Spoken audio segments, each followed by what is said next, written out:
네, 안녕하세요. 2020 언택트 자산관리 페어 진행을 맡게 된 아나운서 김정은입니다. 코로나19로 인해서 참 많은 것들이 변했습니다. 사실 저희가 우리 고객분들 실제로 뵙고 정보를 전달해 드렸으면 좋았을 텐데요. 비대면이 좀 강화되다 보니 저희가 KB국민은행에서도 이렇게 영상을 통해서 고객분들에게 자산관리 정보를 전하게 되었습니다. 하루빨리 대면할 수 있는 그 날을 기다리면서 기원하면서 오늘 2020 언택트 자산관리 페어를 빛내주시기 위해서 한 걸음에 달려오신 KB국민은행 WM 스타 자문단 전문가 3인을 소개해드리도록 하죠. 가장 먼저 제 옆에 앉아있는 우리 박원갑 박사님.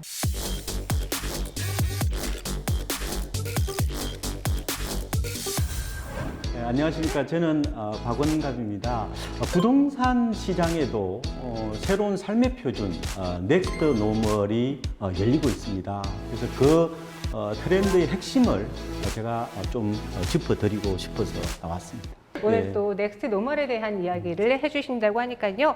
어떤 이야기인지 집중해서 들어봐 주시고요.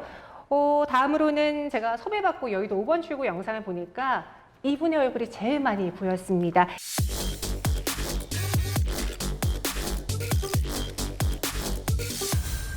안녕하십니까, 이호용 세무사입니다. 오늘도 제가 억소리 나는 절세 정보를 알려드리도록 하겠습니다. 기대해 주십시오. 마지막 전문가님이시네요. 곽재혁 수석님.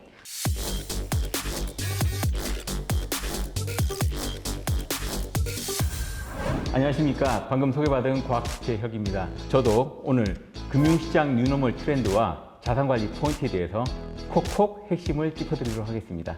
네, 많은 기대를 해보도록 하겠습니다. 그럼 본격적으로 2020 언택트 자산관리 페어 진행을 해볼 텐데 오늘의 저희 부제가 따로 있어요. 키워드로 알아보는 자산관리 2020 그리고 그 이후인데 고객분들이 궁금할 것 같은 키워드를 3인의 전문가님이 골라주셨고 그 안에서 제가 나도 이게 마침 궁금했는데 우리 고객분들이 더 궁금해하실 것 같아 라는 키워드를 따로 꼽아봤어요. 그 키워드에 대한 답변 들어볼 테니까요. 함께 확인해 주시기 바라겠습니다.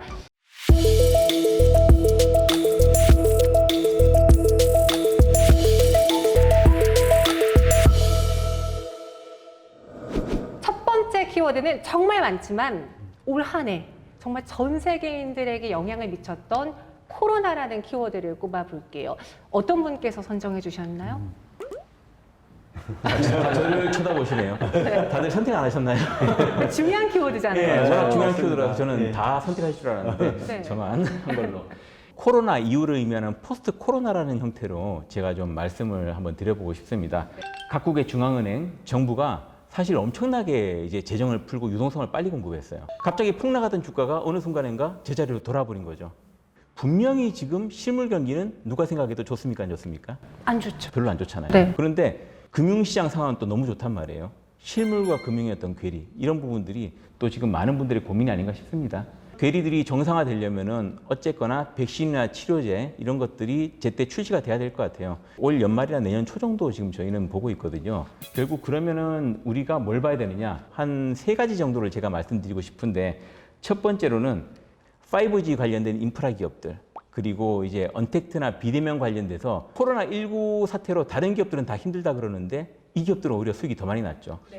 아마 빅이라는 얘기는 많이들 들어보셨을 겁니다. 그죠? 예, 배터리, 바이오, 인터넷 게임. 이제 이런 기업들이 보면은 이제 기술주라고도 하고 또 코로나19 시대를 맞아 오히려 수익을 더 잘 낸다고 해서 성장주라는 말이 붙었어요. 이제 이런 기업들은 지금 가격에 대한 논란이 있지만은 여전히 그 중장기적으로 계속 순항하고 좋은 성과를 낼 걸로 보고 있습니다. 또 하나는 이게 재해를 너무 심하게 겪다 보니까 새로운 그럼 넥스트 재해는 무엇인가 사람들이 많이 고민을 하다 보니까 기후 대응에 대한 기업들의 관심이 또 많이 이렇게 가게 되는 시점이 됐습니다. 클린 에너지라든지 그다음 뭐 신재생 에너지 많이들 들어보셨겠지만은 저탄소 생산 기술을 가진 기업들 그리고 또 전력 저장 장치 이런 것들과 연관된 기업들이 어쨌거나 정부 정책에 힘입어서 앞으로도 계속 그 좋은 성과를 내지 않을까라고 보고 있고요. 그 외에 나머지 자산들 중에서 아무래도 워낙 돈을 공격적으로 풀다 보니까 코로나 사태가 진정이 되면은 어느 정도 인플레이션 왜냐하면 돈을 많이 풀었기 때문에 이건 어쩔 수 없는 부분들이거든요.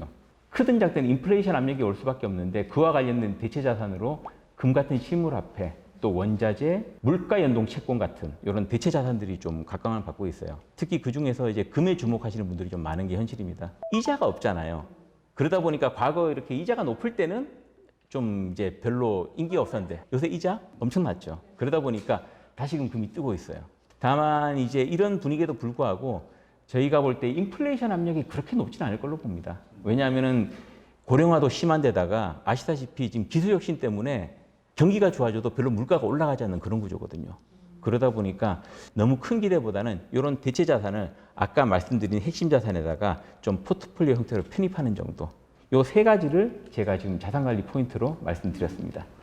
말씀하신 것처럼 시장은 항상 변해요. 정체되어 있잖아요. 근데 이번에 코로나19라는 아주 큰 변수가 나타나면서 산업들의 변화가 빠르게 나타났고 주식시장도 변화했는데 말씀하신 것처럼 그 변화에 맞게 산업이라던가 테마주, 수혜주들을 찾아서 전략을 세우는 게 중요하다.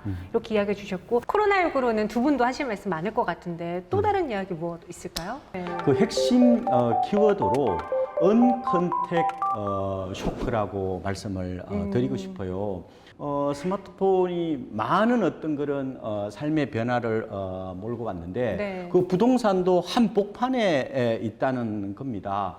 그게 바로 모바일 쇼핑이거든요. 사실 저도 예. 길거리에서 무언가를 사본 지가 네. 되게 오래된 것 같아요. 온라인 쇼핑으로 많이 하죠. 그렇죠. 그러니까 네. 이제 결국은 오프라인 쇼핑들이 모바일 쇼핑으로 대체되는 과정에 있다. 그러다 보니까 부동산이 어떻게 보면 큰 회오리를 지금 맞고 있다. 이렇게도 말씀을 드릴 수가 있겠습니다. 인터넷 쇼핑, 모바일 쇼핑 많이 한다고 네. 했지만 상업으로 변화도 많을 것 같은데요. 소매업의 종말, 이때는 어. 오프라인 말씀이겠죠. 네. 그다음에 뭐 거리의 소멸, 뭐 쇼핑하러 다니는 사람들이 없는 없죠. 거죠. 네. 그러면은 지금 은퇴자들 같은 경우에 뭐 상가 하나 사서 따박따박 월세 받는다. 뭐 이런 생각들이 이제 강했는데 포스트 코로나 시대에는 기존의 어떤 생각들을 송두리째 좀 바꿔야 되는 거 아니냐. 그리고 또 하나 좀 드리고 싶은 것은 요새 부동산 시장의 어떤 그 이슈가 네. 탈도심 탈아파트예요. 그래요? 예. 오. 미국에서 지금 일어나고 있는 현상인데 뉴욕 아파트 값이 많이 빠졌거든요. 네. 그래서 이제 감염이 덜한 뭐 지방 중소도시 아. 쪽으로 막 이렇게 이주하는 모습이 나타나거든요. 저는 요새 고민이 과연 그러면은 한국에도 미국처럼 이런 흐름이 나타날 것이냐? 저는 좀 아니라고 보고 있습니다. 거주 패턴 자체가 좀 다르다 이런 측면 그리고 주택 시장의 핵심 수요층이 소위 말하는 이제 MZ 세대, 밀레니얼과 Z 세대라고 보고요. 이 수요층이 왕성하기 때문에 저는 약간 한국형 어떤 코로나 극복 과정이 있지 않을까 이런 생각이 좀 들고요. 특히나 네. 우리나라의 아파트에서는 미국처럼 탈도심 탈아파트보다는 지금 어떤 형태들이 좀 더 이어질 것이다 이렇게 보고 있습니다. 코로나가 뭐 주식시장뿐만 아니라 부동산 시장 여러 군데 영향을 미치고 있는데요. 이러한 트렌드 여러분들도 빠르게 캐치하셔서 자산 관리 변화를 필요로 해야 되지 않을까 싶고요. 두 번째 키워드를 찾아볼게요. 참 많은 키워드가 있는데 이 중에서 눈치 작전이라는 좀 특별한 키워드를 꼽아봤어요. 네네. 그 눈치 없게 생긴 제가 정한 키워드인데요. 710 부동산 대책으로 이 다주택자에 대한 세금 부담이 뭐 종부세, 양도세, 취득세까지 해서 크게 늘어나는 걸로 지금 바뀌었습니다. 그러면서 제가 요새 다주택자 상담을 하면 이 고객님들께서 꼭 물어보시는 게 다른 사람들은 이거 어떻게 한대요? 뭐 이렇게 물어보세요. 그러니까 이제 팔아야 될 것 같은데 결심이 잘 안 서고 하니까 그분들이 이제 눈치 작전을 하고 계신 중인 거죠. 우선 내년 5월 말을 넘겨서 양도를 하시게 되면 이 양도세 부담이 늘어나요. 그리고 종합부동산세 부담도 늘어나기 때문에 내년 5월 말이 마감일이다. 이렇게 일단 기억을 해 두셔야 되고요. 만약에 법인을 통해서 주택을 보유하고 있는 경우라면 이 마감일이 올해 12월 31일이 됩니다. 왜냐하면 이 법인은 추가로 20%포인트 세금 부담을 이제 해야 되는데 이게 내년 1월 1일 이후 양도분부터 적용이 되거든요. 그리고 이제 매매가 아니라 증여를 생각하시는 경우라면은 아파트를 증여할 거다라고 하면 마감 시한은 내년 5월 말입니다. 그런데 단독 주택을 증여할 거다라고 하면 이 증여할 때 이 공시 가격이 평가 금액으로 쓰이는데 이 단독 주택의 공시 가격은 매년 4월 말에 발표가 됩니다. 그래서 이 4월 말이 되기 전에 이 새로운 가격이 오르냐 떨어지냐 이거를 이제 예의주시하면서 그때까지 눈치 작전을 피실 수 있습니다. 이 원서 접수할 때 눈치 작전 해보신 분들은 아실 수 있는데요. 이 너무 막판까지 눈치 보다가 이 마감일 넘기면 정말 큰일 나거든요. 그래서 이 시간적 여유를 가지고 이 하향 안정 지원 아니면 이 소신 지원 이런 걸 생각을 해보셔야 될 것 같습니다. 저희 고등학교 3학년 때 생각이 나네요. 사실 그때 눈치 작전 많이 펼치잖아요. 과거의 통계치를 보면서 여기가 경쟁률이 낮을까 하고 썼는데 결과를 열어보니까 높은 경우도 있었고 이런 식으로 부동산 그리고 또 세금 문제에 있어서도 눈치 작전이 필요하다 이야기를 해주셨습니다. 다음 키워드 이어서 살펴보도록 할게요. 이번에도 조금 수능하고 비슷한 키워드가 있어서 뽑아봤습니다. 상향평준화인데 상향평준화는 어떤 이야기인가요? 상향평준화라는 것은 위쪽보다 아래쪽이 많이 올랐다는 의미일 수도 있잖아요. 그러면 서울로 한정해 보면은 강남보다 강북이 더 많이 올랐다 이렇게 볼 수가 있겠죠. 네. KB 시세를 보면요, 올 들어 9월까지 한강 이북, 그러니까 강북 지역의 아파트 값이 9.8% 올랐는데 네. 한강 이남, 강남 쪽. 강남이죠. 그러니까 오는 8.4% 상승에 그쳤어요. 왜 그럼 이런 현상이 나타났을까? 원인은 두 가지입니다. 하나는 30대들의 패닉 바잉 얘기 들어보셨죠? 네. 그러니까 이제 조급함, 불안감에 의해서 이제 중저가 주택을 중심으로 집을 샀다. 또 하나는 중저가 주택들은 대출이나 세금 규제가 덜한 측면. 수도권은 인천 경기를 말하는데 한 8.3% 정도. 근데 인천을 제외한 뭐 지방 5개 광역시가 한 3.4% 정도 올랐다. 확실히 그러면 서울이 좀 많이 올랐죠. 그렇네요. 그래서 네. 전반적으로 아파트 시장은 서울이 상승세를 주도하는 뭐 그런 양상이 올해 나타났다고 정리를 해볼 수가 있겠습니다. 박원갑 박사님의 이야기를 들어봤는데 정말 올해는요 주요 헤드라인 뉴스에 부동산이 빠진 적이 없었던 것 같아요. 그리고 정책들이 많이 쏟아졌고 계속 바뀌어서 자산 관리하시는 분들이 가장 힘들어했던 게 또 세금, 부동산 쪽이었거든요. 부동산 시장이 조속히 안정되었으면 하는 바람이고요. 다음 키워드를 이어서 확인해 보겠습니다. 이번에는 공동명의예요. 공동명의라고 하면 부동산 시장에서 가장 많이 적용이 되는데 또 이번에 박원갑 박사님인가요? 그러면? 예, 그 눈치 없게도 접니다. 종합부동산세 부담이 늘어나면서 이 공동명의로 하면 절세가 된다. 이제 이 얘기를 들으시고 이게 정말 좋냐 안 좋냐 이걸 많이 물어보세요. 어떤 하나만 듣고 유리하다 이렇게 결정할 부분은 아닌 게요. 이 공동명의로 바꾸게 되면 굉장히 많은 부분의 변화가 생깁니다. 취득할 때는 취득세 문제가 있고요. 그다음에 보유하는 중간에는 재산세, 종합부동산세, 그리고 임대소득이 있으면 임대소득세, 그리고 처분할 때는 양도세를 또 고려를 해야 되고요. 자금 부담을 안 하고 그 일방이 그냥 취득한다. 그러면 이제 증여를 받은 거기 때문에 증여세도 고려를 해야 됩니다. 그리고 임대소득 때문에 이 건강보험료도 피부양자 자격이 사라지면서 건보료 부담이 올라갈 수 있어요.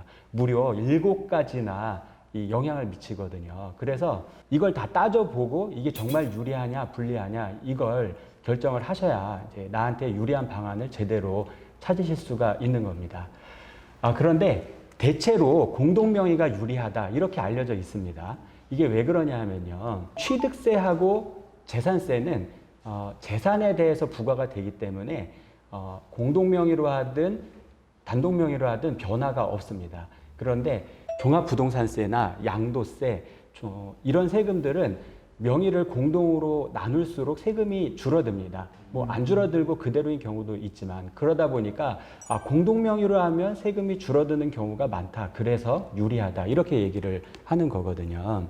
그런데 이게 대체로 맞지만 이게 나한테는 그렇지 않을 수가 있거든요. 공동명의로 했을 때 오히려 세금이 늘어나는 이 케이스들을 4가지 정도를 말씀드릴 수가 있습니다.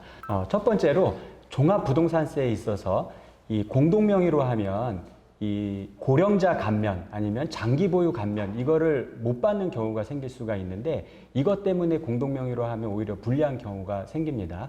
이걸 대략 금액으로 환산을 해보면 시세 기준으로 한 28억이 넘는 그 주택이어야 이 공동명의로 바꿀 때 오히려 불리해지거든요. 이 두 번째는 증여에 해당되는 경우에 이 뭐 배우자 공제 6억 원을 초과하는 경우에는 증여세를 내셔야 되기 때문에 이것도 같이 고려를 하셔야 됩니다.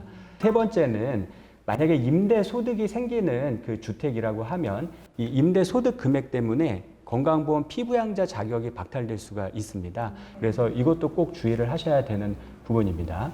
그리고 마지막으로 기존에 보유하고 있던 주택을 공동명의로 전환하는 경우에는 이 취득세 문제가 또 생길 수가 있습니다. 대부분 유리한 경우가 많다. 하지만 예외적으로 오히려 불리할 수 있으니 꼭 체크를 해보자 이렇게 말씀드릴 수 있습니다. 아, 부동산 사는 것도 어려운데 이걸 공동명의 할까 말까 고민되니까 저는 나중에 우리 세무사님께 직접 여쭤볼게요. 네, 알겠습니다. 네, 도와주시고요. 이번에는 누가 꼽았는지 예상이 되는 키워드인데요. 바로 5G입니다. 맞으시죠? 맞습니다.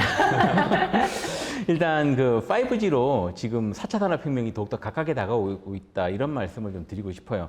그래서 제가 이제 5G 상용화와 관련돼서 역시 이것도 제가 한 3가지 정도로 좀 짚어보고 싶은데 첫 번째로는 이제 클라우드 컴퓨팅 아마 많이 얘기를 들어보셨을 거예요. 사물 인터넷이나 코로나19 사태 이후로 데이터를 활용해서 재택근무, 전자상거래, 그 온라인 교육이 자연스럽게 돼버렸어요. 변화한 시대에 기업 이익을 과거보다 더 많이 내버린 거죠. 이제 제일 유명한 기업이 아마존, 마이크로소프트, 구글, 그리고 IBM. 이 4기업이 지금 어떻게 보면 과점 체제에 있고요. 이제 우리나라에도 또 한국형으로 좀 특화된 기업들이 이제 클라우드 컴퓨팅 서비스를 이렇게 선보이고 있으니까 잘 눈여겨봐야겠다라고 말씀드립니다. 두 번째는 역시 이 클라우드 컴퓨팅을 구현하려면은 하드웨어가 중요하겠죠. 그래서 우리가 이제 인프라 하드웨어에 대해서 살펴볼 필요가 있어요. 지금 디지털 뉴딜 한참 유행하고 있지 않습니까? 요새 막 펀드도 나오고 이제 ETF도 나오고 막 지금 난리예요, 그죠? 예. 이런 것들이 어떻게 보면 정부 정책의 좀 지원도 힘입어 가지고 자연스럽게 시장이 성장하고 있는데 제일 첫 번째로 통신 장비, 두 번째로는 이제 우리가 5G 폰이라고 하죠, 모바일 디바이스, 그리고 또 얘들한테 들어갈 부품 반도체들 이런 것들이 보면 다 같은 인프라의 어떤 그 축이라고 보시면 될 겁니다. 그러면은 우리나라 같은 경우 보면은 이제 모바일 디바이스는 삼성전자, LG전자, 그리고 반도체 부품은 삼성전자, SK 하이닉스, 또 그에 딸린 수많은 소부장이라고 요새 좀 우스갯소리로 많이 하더라고요. 소재 부품 장비 기업들. 이제 이런 기업들이 자연적으로 뜰 수밖에 없는 것들이죠. 마지막으로 이러한 인프라를 바탕으로 해서 실제 컨텐츠, 디지털 플랫폼 사업을 하는 사업자들 역시 우리가 또 눈여겨봐야 될 것 같아요. 이제 뭐 전자상거래라든지 스트리밍 온라인 스트리밍 서비스라든지 뭐 온라인 교육, 그다음 게임 콘텐츠. 뭐 대표적으로 보면은 역시 뭐 아마존 전자상거래에서 제일 유명하고요. 그다음 뭐 넷플릭스, 그리고 이제 게임으로 치면 블리자드. 그래서 이런 3가지 섹터의 기업들에 대해서는 우리가 계속 눈여겨봐야 되겠다라고 말씀드릴 수 있습니다. 그러니까 5G면 단순히 3G, 4G, 5G, 휴대폰의 속도, 스마트폰의 속도가 빨라진다라고 생각할 수 있는데 그것보다도 4차 산업혁명 안에서의 기술들이 초연결될 수 있도록 해주는 기본적인 베이스다. 맞습니다. 5G를 그렇게 판단하면서 우리는 자산 관리에 적용해야 된다. 맞습니다. 이야기해 주셨고요. 여기서 우리 구독자분들, 시청자분들에게 이벤트 한번 알려드릴게요. 지금 2020 언택트 자산관리 페어 함께하고 계신데요. 이때 저희 여의도 5번 출구 구독 눌러주시고요. 그리고 이 시청하시면서 좋아요 버튼 눌러주시고 뭐 알람 설정도 좋고 여기 댓글까지 남겨주신 분들 한해서 100분에게 치킨 세트 모바일 교환권 전해드리도록 하겠습니다. 구독 눌러주시고요. 그리고 댓글도 꼭 써주셔야 되고 좋아요 버튼 누르시면 됩니다. 제가 해도 주실 거예요? 제가 선정하는 게 아니라 우리 시청자분들 보시면서 정보도 얻어가시고 또 치킨 세트 모바일 교환권 받아가면 더 좋잖아요. 그렇죠. 네, 많은 참여 부탁드리겠습니다. 이번에는 특이한 키워드를 선정해 볼게요. 제가 지금까지는 대충 이런 내용이겠구나 짐작이 갔는데 이번에는 굿모닝 MZ라는 키워드입니다. 자산 관리 어떻게 적용해 볼 수 있을까요? 어느 분이 선택하신 거죠? 제가 한번 정해봤는데요. 이 MZ 세대가 인구 구조적으로 혹은 역사적으로 보면은 급부상하고 있다. 그래서 반갑다 MZ 세대 이렇게 말씀을 드릴 수 있을 것 같고, 분명히 코로나는 단순한 전염병은 아닐 거예요, 그죠? 네. 우리 어떤 문명이나 혹은 우리 또 부동산에도 상당한 어떤 변화를 낳는 분수령이 저는 되겠다, 이런 측면에서 좀 말씀을 드리는데, 어떻게 보면은 이게 같은 연령대들은 생각을 좀 비슷하게 하잖아요. 네, 그렇죠. 이 어떤 공통된 인식 틀이라는 게 있어요. 이게 어떻게 보면은 송두리째 바뀌는 어떤 전환점이다. 저는 이런 말씀을 드리는데, 그 키워드는 바로 공간 소비, 그리고 하면 상품 소비의 어떤 패턴들이 바뀌는 것이다. 그러면 젊은 세대들의 어떤 새로운 트렌드에 대해서 내가 길을 열어놔야 된다. 아니면은 나의 자산 관리가 네. 어떻게 보면 낭패를 볼 수가 있는 게 아니냐, 이런 측면에서 제가 이 키워드를 한번 만들어 봤습니다. 그럼 이 MZ 세대가 같은 세대끼리 좀 비슷한 성향을 보인다고 했잖아요. 네. 부동산 시장에서 MZ 시대가 선호하는 지역이나 위치가 있을까요? 기본적으로 역세권이죠. 좀 더 노골적으로 말씀을 드리면은 네. 그 젊은이들이 테이크아웃 커피 들고 왔다 갔다 하는 곳. 한번 상상을 해보니까요, 무언가 사람들이 많이 왔다 갔다 거리고 테이크아웃 잔을 들고 돌아다닐 수 있는 그런 거리가 생각이 나는데, 그 외에 또 MZ 세대의 성향이 있을까요? MZ 세대 이 얘기 하시니까 제가 살짝 좀 끼어들고 싶은데 괜찮을까요? 아, 좋아요. 네. 아, 네네. 이 세대 간 차이를 잘 알아야 뭐 갈등도 줄이고 더 행복해질 수 있다. 뭐 이런 뉘앙스가 들어있는 것 같습니다. 그런데 이제 이 절세에 있어서도 이 세대 차이를 잘 알아두면 억소리 나는 절세가 가능할 수가 있습니다. 그래서 한번 이 얘기를 드려보려고 합니다. 세금은 보통 개인별로 부과를 하는데 이 세대 단위로 묶어서 적용을 하는 경우가 있습니다. 양도세 계산할 때 1주택자 비과세나 다주택자 중과세를 적용할 때가 그렇습니다. 일반적으로 알고 계시기로 동일 세대 이 범위가 이 주민등록표에 같이 올라 있는 부모, 자녀, 배우자 이런 걸 이제 생각을 하세요. 그런데 형제 자매도 이 대상이 될 수 있다. 이제 이걸 꼭 기억하셔야 되고요. 2달 전쯤에 한 기사를 읽었는데 이 제목이 같이 사는 동생 집 있으면 1주택자인 나도 중과세 된다. 뭐 이런 내용의 기사가 있었어요. 중과세가 적용돼서 세금을 많이 내신 경우죠. 그런데 제가 말씀드린 이 세대 차이를 잘 알아두시면 억소리 나는 절세가 가능합니다. 그 비밀은 이 세법에서 정한 이 동일 세대의 기준을 잘 알아두시면 이게 가능해질 수가 있습니다. 이 첫 번째, 본인과 배우자, 그리고 동일 주소, 그리고 세 번째는 생계를 같이 하는 직계 좀비속 또는 형제 자매, 이렇게 범위가 설정됩니다. 이 네 가지 요건을 동시에 다 만족을 해야 동일 세대가 되는 겁니다. 물론 예외도 있습니다. 배우자가 없는 경우라 하더라도 만 30세 이상이거나 배우자와 사별을 했거나 이혼한 경우, 또는 미성년자가 아니라면은 소득이 월 70만 원 이상이 있으면서 독립적으로 생계를 유지할 수 있다. 그러면 이제 독립세대 구성을 할 수 있는 자격이 생기고요. 자, 주소가 달라도 이 동일 세대에 포함되는 경우가 있는데요. 배우자나 30세 미만의 자녀, 이런 경우는 주민등록이 같이 안 되어 있다 하더라도 동일 세대로 보고요. 근무상 형편이나 사업상 사유, 또 요양, 뭐 이런 이유 때문에 일시퇴거한 경우도 이 주소가 같은 걸로 간주가 됩니다. 동일 세대 요건 중에 주목해야 되는 거는 생계를 같이 하는 이라는 이 조건입니다. 왜냐하면 일반적으로 주소가 같이 돼 있으면 다 동일 세대에 들어온다, 이렇게 생각을 하시는데, 제가 아까 이 네 가지를 동시에 만족해야 된다고 말씀을 드렸거든요. 그래서 주소가 같이 되어 있더라도 생계를 달리 한다면 그러면 다른 세대가 될 수가 있어요. 마찬가지로 주소가 같이 되어 있어도 이 부모님하고 각자의 소득으로 생계를 달리한다, 이걸 입증할 수 있으면 이 억소리 나는 절세가 가능할 수도 있습니다. 정말 억소리가 나는 절세 정보를 말씀해 주셨는데, 이번에는 해외 투자라는 키워드를 꼽아볼게요. 해외 투자, 동학개미여서 서학개미도 많아지잖아요. 사실 뭐 동학개미라고 해서 최근에 이제 과거보다 투자에 대한 관심이 많이 증대된 건 사실입니다. 하지만은 아시다시피 우리나라가 이제 고령화로 내수도 많이 침체가 됐고 이제 수출 경기도 그렇게 좋아지진 않잖아요.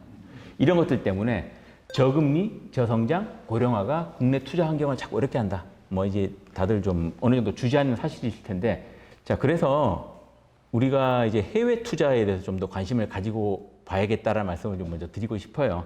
그러면 과연 해외 투자는 어느 만큼 비전이 있냐라고 할 때, 일단 선진국 같은 경우는 그래도 지금 기술 혁신을 다 이끌고 있죠. 또 유동성을 아무래도 그 사람들은 이제 마음껏 이렇게 좀 조정할 수 있는 그런 장점이 있죠. 신흥국들은 인구가 성장하고 있고, 그리고 구매력이 점점 증가하고 있죠. 그런 것들을 감안하면은 과거 일본처럼 이제 우리나라도 해외 투자에 관심을 많이 가져야겠다라는 말씀 드리고 싶고요. 아까 우리 앵커님 말씀 주셨지만 이제 서학개미 말씀하셨잖아요. 예. 사실 내국인들 주식 투자 그 비중이 많이 증가를 했어요. 제가 한번 자료를 보니까 2020년도 그 9월 말 기준으로 해서 전년 동월 대비 한 3배 정도가 그 투자량이 증가했다는 통계가 있습니다. 지금 당장 투자에 성공을 하든 성공을 하지 않든 이런 흐름은 되게 중요하다고 보는 게, 어쨌거나 투자도 경험이잖아요. 경험이 쌓여야만 사람들이 관심을 가지고 기업들이 인프라를 깔고 그러면서 자연스럽게 수요가 늘어나는 선순환 구조가 이렇게 올 수 있는 거죠. 그런 차원에서 지금의 흐름은 상당히 참 좋은 흐름 같아요. 그러면은 이제 해외 투자를 어떻게 봐야 되느냐? 물론 지금 이제 서학개미들이 주식을 많이 투자하고 있어요. 하지만 여전히 저는 좀 주식 외에 채권이나 부동산 같은 다양한 자산에도 좀 다각화해서 관심을 가질 필요가 있겠다는 말씀을 이제 한 번 더 드리고 싶습니다. 그래야만 다양한 수익 구조의 상품들을 가지고 좀 더 많은 사람들이 투자를 할 수 있거든요. 21세기 서학개미 운동은 꼭 좀 성공했으면 좋겠습니다. 네, 이번에는 조금 전에 곽수성님께서 골랐던 키워드 조금 일맥상통하지 않을까 싶은데요. 관련 키워드인가요? 개미라는 키워드를 볼게요. 네네. 제가 올린 키워드인데요. 그 국내 상장 주식 양도세에 대한 이 절세 방법을 지금 이제 설명을 드리려고 하는 거거든요. 그런데 요거하고 관련된 내용이 저희 여의도 5번 출구에 자세히 설명을 해준 영상이 있습니다. 그래서 아마 그걸 찾아서 한번 보셔도 도움이 될 것 같고요. 지금 이 국내 상장 주식을 사고 팔 때 매매 차익이 생기면 이 세금을 내긴 내는데 대주주들만 냅니다. 개미 투자자는 이 세금을 안 내는데, 이 개미의 기준이 올해 연말을 기준으로 이 종목당 시가총액이 10억 원에서 이 3억 원으로 내려올 예정입니다. 그래서 이 기준을 알고 계셔야 이 모르고 있다가 갑자기 세금 내는 이런 일을 피하실 수가 있는 거죠. 그런데 요즘 이제 뉴스 챙겨 보시는 분들은 잘 알고 계실 텐데, 야, 무슨 3억 원이 대주주냐, 뭐 기준을 더 폭넓게 해야 된다, 개미 투자자가 세금을 안 내게 좀 해달라, 이런 요구들이 있습니다. 올해 연말을 기준으로 대주주에 해당이 되냐 안 되냐 이걸 따지지만 실제로는 내년 4월 1일 이후에 양도하는 주식부터 적용하게 되어 있어요. 그래서 지금 이 기준이 그러면 3억으로 내려가냐 아니면 다시 바뀌어서 좀 더 넓게 되냐, 이게 혼란스러운 시기인데, 이게 결론이 나는 걸 지켜본 다음에 하셔도 될 것 같아요. 그리고 2023년 이후부터는 이 대주주만이 아니라 모든 개미 투자자 포함해서 모든 주식 투자자가 세금을 내는 걸로 변경될 예정입니다.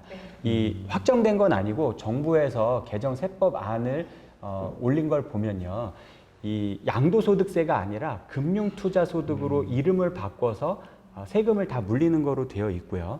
그 대신 이제 이익에서 연 5천만 원은 빼고 세금을 계산하기 때문에 뭐 연 이익이 5천만 원을 넘지 않으면 뭐 세금은 안 낼 수는 있습니다. 하지만 이제 이런 내용이 그 개정세법 안에 올라 있다는 것도 꼭 챙기셔야 될 것 같습니다. 개미라고 저희가 키워드를 꼽아봤는데요. 이번에는 최근에 가장 핫 이슈였던 IPO 이야기를 해볼게요. 워낙에 뭐 지금 금리가 낮다 보니까 뭐 유동성은 많은데 이제 또 대박에 대한 기대감들도 상당히 많아진 것 같아요. 그러다 보니까 IPO 시장이 뭐 여느 때보다 뜨거운 건 사실입니다. 다 수백 대 1에서 1000대 1이 넘어가는 지금 그런 경쟁들이 나오고 있는 거예요. 사실 이런 그 IPO 투자의 그 장단점을 한번 좀 살펴볼 필요가 있는데, 장점은 사실상 수익성도 높고 안정성도 높습니다. 왜냐하면은 IPO 대상인 기업들은 상장을 해도 될 만큼의 어떤 퀄리티가 된다는 것들을 내가 엄선해서 이제 그 유가증권 시장에서 올리잖아요. 그런데 공모 가격은 대체로 보면은 그 시장의 프리미엄을 일단 좀 감안하지 않은 적정 가치, 우리가 이제 회계상으로 정한 그런 것들에 의해서 이제 정해 놓는데, 당연히 이게 상장이 되자마자 그 프리미엄이 붙어 버리잖아요. 따상. 네, 따상. 그죠? 예, 전문 용어 나왔네요. 따상. 예, 막 그런 것들이 막 나오는 겁니다. 그러니까 어떻게 보면 이제 안전성과 수익성을 겸비했다. 이제 이렇게 볼 수 있는 거죠. 이제 단점은 이러다 보니까 당연히 인기 있는 물량은 받기가 힘들다. 어떤 분이 그런 얘기를 하시더라고요. 내가 마통에서 영끌, 비투 해가지고 막상 딱 질렀는데 투자하고 받은 주식 감안해 보니까 아무리 이게 따상이 됐다고 하더라도 워낙 작다 보니까 실제로 내가 마이너스 통장에서 끌어쓴 그 이자만큼도 안 되더라. 이제 뭐 이런 얘기를 이제 불만 섞인 얘기로 하시는 거예요. 순수 개인의 청약 물량은 한 20% 정도로 보고 있기 때문에 사실 비투나 영끌이 인기 종목에서는 좀 무의미하다라고 볼 수 있습니다. 여하튼 워낙에 안정적이다 보니까 좀 쉽게 생각하시는 분들도 많은 것 같아요, 요즘. 하지만은 기본적인 공모주 투자 원칙 한 3가지 정도는 좀 우리가 볼 필요가 있는데, 첫 번째로는 사전에 이 투자하는 기업을 파악하는 부분들, 그리고 두 번째로는 개인 투자자 청약은 이틀간에 이렇게 이루어져요. 그래서 가급적이면은 이제 좀 마감까지 경쟁률 추이를 좀 체크해 보시고 판단하시는 게 좋겠다. 세 번째로는 그럼에도 불구하고 이게 확신이 좀 없다 그러면은 이제 당연히 상장되는 첫날에 좀 매도해서 리스크 관리를 할 필요가 있겠다. 요 3가지 말씀을 드립니다. 제가 지금부터는 직접 투자가 아닌 공모주 간접 투자에 대해서 좀 말씀을 드리고 싶어요. 공모주는 일반적으로 이제 펀드로 많이 투자를 하는데, 일단 공모주 펀드는 일반적으로 채권 편입 비중이 좀 높아요. 공모 받아서 상장 첫날 팔아버리는 식으로 단기 투자 운용하는 경우가 많거든요. 물론 이제 락업이라고 해서 보호 요소가 걸려 있는 경우가 일부 있긴 있는데, 대체로는 짧게 운용하는 경우가 많다 보니까 안전성이 여전히 높다. 이제 이런 부분들이 특징이고요. 그렇다고 아무거나 내 성향 무시하고 막 투자하면 되느냐? 그건 아니거든요. 한 3가지의 유형이 있는데 제가 좀 분류를 해드릴 테니까 잘 들어보시면은 도움이 되실 거예요. 첫 번째로 나는 좀 안정적인 투자자라고 하셨을 때는 그냥 일반적인 공모주 펀드가 좋아요. 우량 채권을 한 70% 이상 편입을 하고 공모주를 아주 조금만 담고 있기 때문에 정기예금 플러스 뭐 한 1% 이런 그 약간의 그 초과 수익을 내는 투자자들한테도 안성맞춤이라고 볼 수 있고요. 내가 그보다 조금 더 먹고 싶다 하시는 분들 같은 경우는 이제 공모주 하이드 펀드라는 게 있습니다. 요거는 그 트리플 B 플러스 등급을 지금은 45% 이상 투자를 해야 되고, 또 코넥스라는 그 이제 그 시장의 주식을 2% 편입하도록 돼 있어요. 이제 그렇게 되면은 코스닥 코스피 할 거 없이 공모주 10% 우선 배정을 갖다 해줍니다. 그게 핫한 그 공모주 청약할 때 정말 좋겠죠. 예. 그리고 코스닥 같은 경우는 5% 최우선 청약까지 같이 해줘요. 그래서 이제 이런 부분들이 이제 그 한 단계 더 높은 수익을 원할 때고요. 좀 참고로 말씀드릴 부분들은 공모주 하이드 같은 경우는 10% 우선 배정을 한다 그랬는데, 일단 여기 안타깝게도 올해로 마지막이에요. 좀 핫한 공모주 청약을 갖다가 보시는 분들 같은 경우는 사실 올해까지 이렇게 좀 잘 가입을 하셔가지고 뭐 마지막으로 청약할 수 있는 기회를 한번 찾아보셔도 괜찮을 것 같고요. 나는 정말 한번 이 코스닥으로 돈 좀 더 벌어보고 싶다 하실 때는 이제 코스닥 벤처펀드를 또 많이 이제 찾으시는데, 요거는 코스닥 상장된 벤처기업 신주 15%, 구주 35%를 투자했을 때 코스닥 IPO 물량을 갖다가 30% 우선 배정을 해줍니다. 30% 우선 배정을 해주기 때문에 훨씬 더 파괴력이 높겠죠. 다만 코스닥 IPO에 한한다는 건 이제 하나의 그 제한점이고요. 네, IPO에 대해서 정말 깔끔하게 설명을 해주셨고요. 이번엔 조금 어려운 키워드일 수도 있습니다. 탈동조화라는 키워드 열어볼게요. 어떤 분야에서 탈동조화일까요? 이 탈동조화라는 것은 같이 움직이지 않는다 이렇게도 볼 수가 있을 것 같은데, 부동산 시장이 실물 경기와 완전히 따로 노는 이런 양상이죠. 지금 실물 경기는 꽁꽁 얼어붙어 있죠. 올해 뭐 경제 성장률이 다 마이너스 된다는 건 다 알고 계실 건데, 근데 아파트 값은 많이 올랐어요. 네. 서울 아파트 가격이 한 9% 정도 올랐는데, 작년에 2.9% 올랐다는 걸 감안해 보면은 올해 한 3배 이상 상승률이 나올 것 같은데, 근데 왜 이런 현상이 나타나느냐? 지금 아파트 시장이 실거주 시장이라는 측면보다 투자적인 측면의 요인들이 좀 더 부각되고 있다 이렇게 볼 수 있고요. 또 하나는 결국은 저금리와 유동성의 영향을 더 많이 받는다.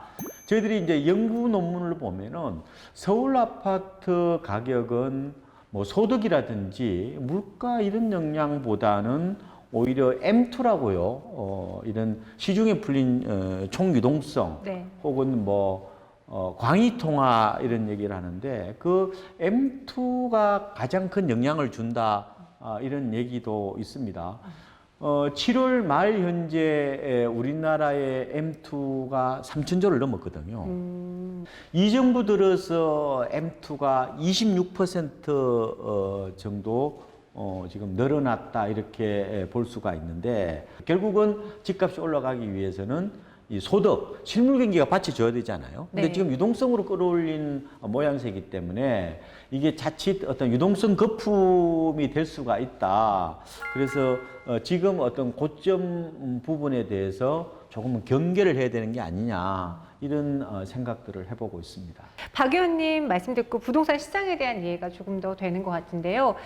벌써 2020 언택트 자산관리 폐허 종착점을 향해 가고 있습니다. 아직 나의 궁금증은 다 해소되지 않았는데 벌써 끝나는 거야 하신 분들을 위해서 댓글에 또 우리 시청자분들, 구독자분들이 문의사항 올려주시면은 스타 자문단 분들께서 직접 댓글 달아드릴 테니까요. 많은 문의도 올려주시고요. 그 외에 이벤트 기억하셨죠?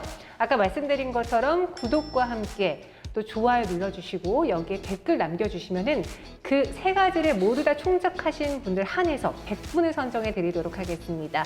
모바일 치킨 세트 교환권 선정해서 드릴 테니까요. 세 분도 분발하시고요. 네, 이제 얼마 안 남았으니까 정말 궁금해하실 만한 키워드 또 진짜 얼마 안 남은 키워드입니다. 미국 대선에 대해서 이야기를 해볼게요. 미국 대선은 어떤 분이 설명해 주실 건가요? 제가 설명을 해야 될 것 같습니다. 네. 미국 대선의 결과에 따라서 공통적인 부분과 다른 점이 있는데 공통적인 부분은 사실 누가 되더라도 지금 경기 너무 안 좋잖아요. 돈 풀어야 되고요. 그리고 중앙은행이 유동성 공급해야 됩니다. 이건 똑같을 거예요. 다만 정도의 차이, 방향의 차이만 있을 건데 이제 그 다른 점을 한번 보게 되면은 정부, 즉 트럼프가 처음 집권했을 때 35%였던 그 최고 법인세율을 20%까지 낮춰놨단 말이에요. 이 부분들을 바이든이 되면은 이제 지금 유력한 후보죠. 바이든이 되면 이건 28%까지 올려야 돼. 이런 얘기를 하는 겁니다. 거기다 반독점 규제 강화해야 돼. 소상공인 보호해야 되니까. 약가도 좀 더 인하해야 돼. 이러다 보니까 그동안 잘 나갔던 기술주들 중에서 좀 덩치 크고 돈 잘 벌었던 데들은 약간 바이든이 집권하게 되면은 조금 그 조정이 있지 않을까 좀 고민하고 있습니다. 대신 아까 말씀드렸던 대로 나는 기후변화 적극 대응에서 유럽의 경쟁에서 10년의 패권을 우리가 계속 쥐어야 돼. 이 부분들은 계속 추진하고 있거든요. 그래서 이 기후변화 관련된 인프라 투자 때문에 신재생에너지, 클린에너지, 전력저장장치, 그다음 친환경 자동차 이제 이런 것과 관련된 기업들은 여전히 좀 좋을 것으로 보고 있습니다. 뭐 만약 트럼프가 된다면 여전히 5G 인프라라든지 뭐 방위산업, 뭐 에너지 이런 쪽이 좋아질 것 같아요. 예. 이제 주식 말고 금리하고 달러 쪽을 좀 보게 되면 이것도 역시 다른 점이 있는데 아무래도 바이든이 되게 되면은 좀 재정 정책을 트럼프보다는 공격적으로 쓸 것이다. 그러다 보면은 이게 채권을 찍어낼 수밖에 없잖아요. 그럼 자연적으로 금리는 올라갈 수밖에 없고요.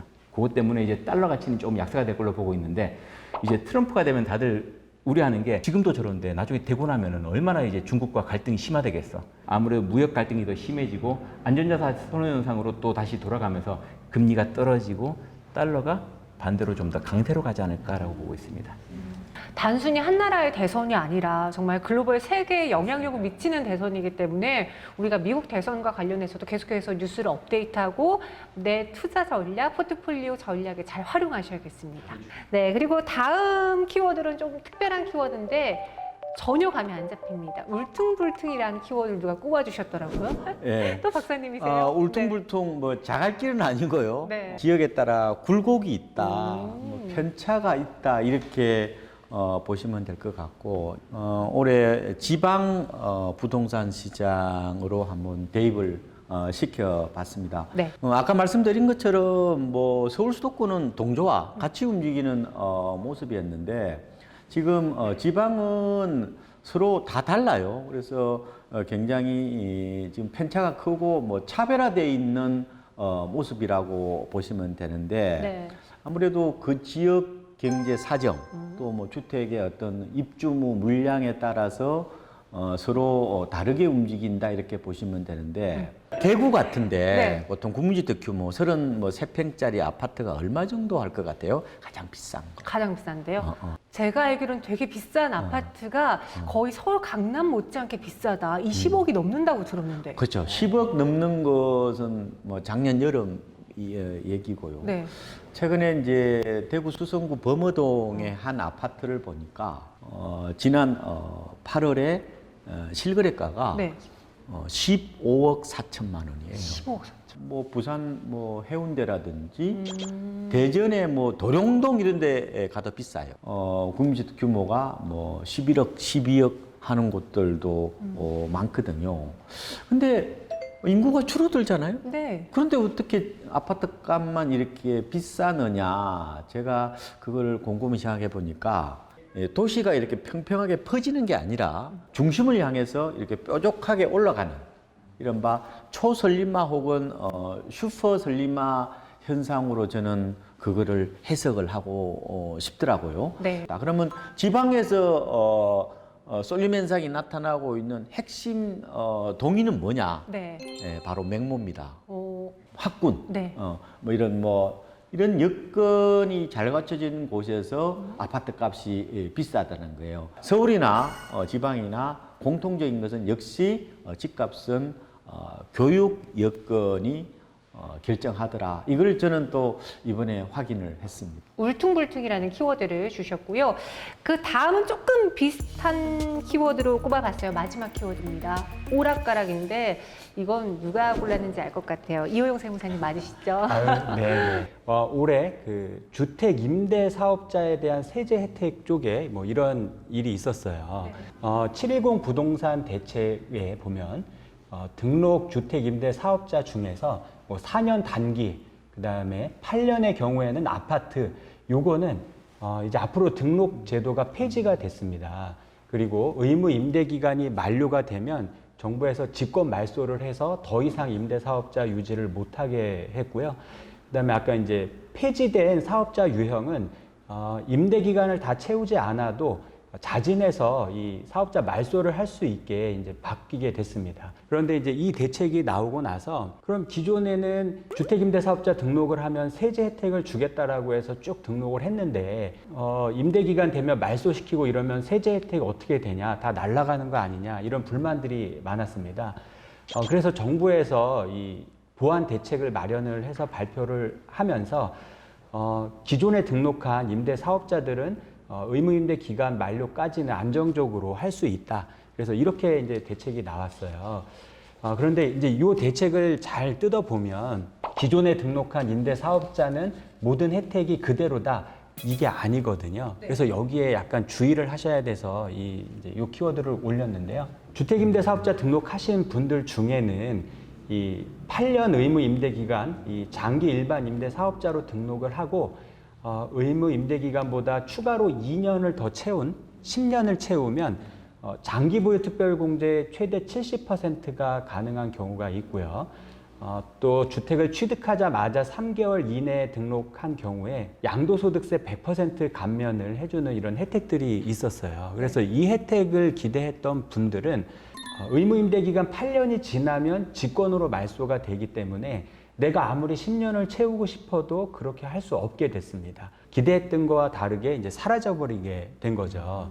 그래서 이 부분을 꼭 기억을 하고 계셨다가 그러면 의무임대 기간을 다 채울 게 아니라 계속 유지하는 게 유리할지, 중간에 잦은 말소를 하고 이 출구 전략을 찾는 게 유리할지 이걸 꼭 검토를 해보셔야 될 것 같습니다. 저희가 키워드를 최대한 많이 뽑아보려고 좋은 정보를 드리려고 했는데 그럼에도 시간이 한정되어 있는 관계상 다는 못 해드렸거든요. 네, 이것만큼은 내가 구독자분들을 위해서 꼭 설명을 해드려야 된다라는 내용이 있다면 한 분씩 말씀해 주세요. 사실 금융투자 쪽을 보게 되면은 과거와 패턴이 많이 틀려졌다 그러는데 근데 저는 좀 아닌 것 같아요. 코로나19 사태라는 위기 상황 맞아서 정부와 중앙은행이 정책적으로 대응을 해서 유동성 공급을 했고요. 그로 인해서 금리가 안정화되면서 주식시장이 올라갔거든요. 우리가 이제 흔히 말하는 유동성 장세가 이렇게 자연스럽게 나온 거예요. 아까 말씀드렸던 5G, 4차 산업혁명 같은 그 기술 혁신이 생산성도 이제 높이고 있고 또 한기 비용도 떨어뜨리고 있고 이제 이런 것들을 감안할 때 저는 자본시장의 중장기적인 전망은 여전히 양호하다고 이제 말씀드리고 싶습니다. 좀 주가의 단기 변동성에 너무 휘둘리지 말고요. 이제 좀 길게 보고 투자할 필요가 있을 것 같아요. 장기 분산이라는 그 투자의 가장 기본적인 원칙은 좀 가지고 내가 자산을 관리했으면 더 좋겠다라고 말씀드립니다. 양토세라고 요즘 양도세 상담을 포기한 세무사라는 자조 섞인 말이 있습니다. 그만큼 세법이 복잡해지고 어려워졌다는 얘기인데요. 저희 WM스타 자문단과 국민은행의 세무 전문가들은 고객님의 소중한 자산을 안전하게 지켜드리기 위해서 이 절세 방법을 열심히 쭉 연구하고 있다는 걸 알아주셨으면 좋겠습니다. 감사합니다. 흔히 유행을 만들어가는 사람을 트렌드 세트라고 얘기를 합니다. 근데 유행을 쫓아가는 사람을 트렌드 팔로우라고 얘기를 하는데 우리가 트렌드 세트로 되기는 어렵죠. 그런데 이제 트렌드 팔로우가 돼야 된다 이런 말씀을 드려요. 왜냐하면은 정보 전달 속도가 과거에 비해서 굉장히 빠르기 때문에 그 트렌드, 그 흐름을 정확하게 포착을 하고 대응하는 어떤 그런 힘을 길러야 된다. 그걸 단순하게 뭐 이렇게 몇 가지 책을 본다고 해서 드러나지 않아요. 오히려 저는 유튜브를 권장을 하고 싶습니다. 네. 그러니까 빠른 정보들이 많기 때문에 빨리빨리 내 살처럼 흡수하는 어떤 그런 전략이 지금 생존 전략이라고 저는 보고 있습니다. 네, 이상으로 2020 언택트 자산관리 페어 마무리할 시간이 됐습니다.